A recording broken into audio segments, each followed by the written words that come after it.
From Andy Lee, from the Real Andy Lee Show. Conflict of interest Carney's public disclosure is out. Enjoy. So let's take a look here quickly. It's 103. Look at all of this. And a lot of it is energy stuff. Inver Energy, Sunny, Solano. I'm guessing that's like a solar panel thing. Look at all this. It's 103 conflicts of interest. Green Energy Fuels, Green Energy Brazil Tradings. Yeah, I mean, this is almost unbelievable. This is an almost unbelievable amount. Let's see, 19 Infinium. That's one he's been seen talking about before he was prime minister, which is, I believe, Infinium is a green jet fuel thing, which he says there's tons of money in that. Tons of money in that. Lots of profits. Lots of precious profits in that. I'm all for profits. I'm not necessarily for the prime minister in using his office to enrich himself, though. That's not as great. Yeah, it's actually unbelievable. Actually unbelievable. Let's take a look from the National Post. And this just broke today. Carney to recuse himself from dealing with over 100 companies and sprawling government conflict screen. The screen means that Carney cannot be involved in any official matters or decision-making processes that would further either his or the interests of the 103 companies.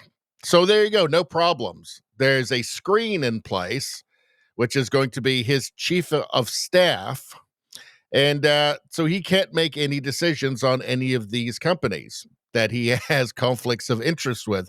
And I'm sure that's it. That's fine. That solves the problem, I'm sure. I'm sure there's nothing. I'm sure there is absolutely no way that Mark Carney could take advantage of his position now because his chief of staff won't let him. I guess there's a screen. Before we get to that, I want to show you something here. Mark Carney dismisses questions from reporters who ask about potential conflicts of interest he might have, telling CBC's Rosemary Barton that she is acting with ill will and that her line of questioning is trying to invent new roles. This is from Alexandra Lavoie from Rebel News, the voice Alexa. She's very good. We'll start it over about here, I think. Your assets. It's very difficult to believe. Look inside yourself, Rosemary. I mean, you start from a prior of conflict and ill will. I have served in the private sector. I have stood up for Canada. I have left my roles in the private sector at a time of crisis for our country. I'm complying with all the rules. Your line of questioning is trying to invent new rules. I'm complying with the rules that Parliament has laid out and the responsibilities of the Ethics Commissioner. Translated as, I have 103, at least 103 conflicts of interest. That's why, Rosemary. So, Rosemary was asking him a tough question there, right? I guess she wanted to pretend to be a journalist for 60 seconds so that then she could spend every second until the election and during the election at toadying and promoting Mark Carney, I guess. Prime Minister Mark Carney will have to recuse himself from any discussions directly involving Brookfield Asset Management, payment processing giant Stripe, and dozens of companies owned and controlled by them as part of an extensive conflict of interest screen.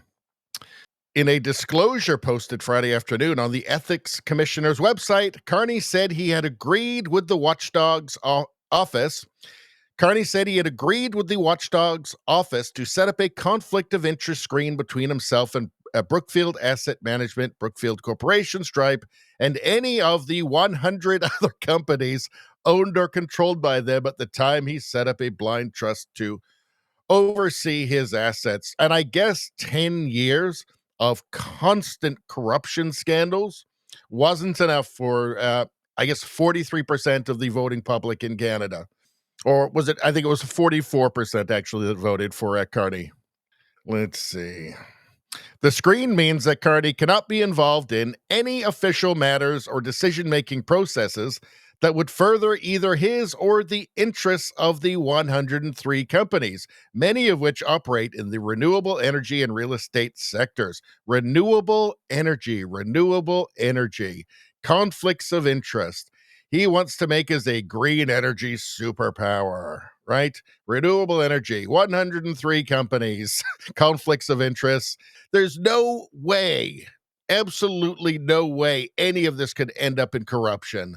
Let's see, that's the largest scope I've ever heard of, commented Ian Stedman, a government ethics specialist who previously worked for Ontario's Integrity Commissioner. What did he say? That's the largest scope I've ever heard of.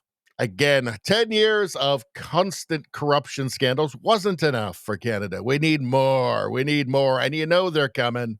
I think they're going to have to get creative to make administration of this screen efficient. It's all just a joke. It's all just a joke. But the Prime Minister isn't barred from all discussions that may impact those companies. Carney's screen contains a caveat where he can participate in discussions or decisions on matters that broadly affect any of the 103 companies if they are part of a larger group, unless those interests are disproportionate to the other members of the class. So, first off, it doesn't mean that the government can't give money to those 103 companies, right? They still can. It's just that Carney has to recuse himself, right? And obviously, not have any influence over the decisions at all, because that, if he did, that would be corruption, wouldn't it? And Mark Carney would never do that. I mean, when you think about it, Mark Carney has actually lied publicly. Let's see. What did he lie about? He lied about his involvement in moving Brookfield's headquarters to New York. He did lie about that.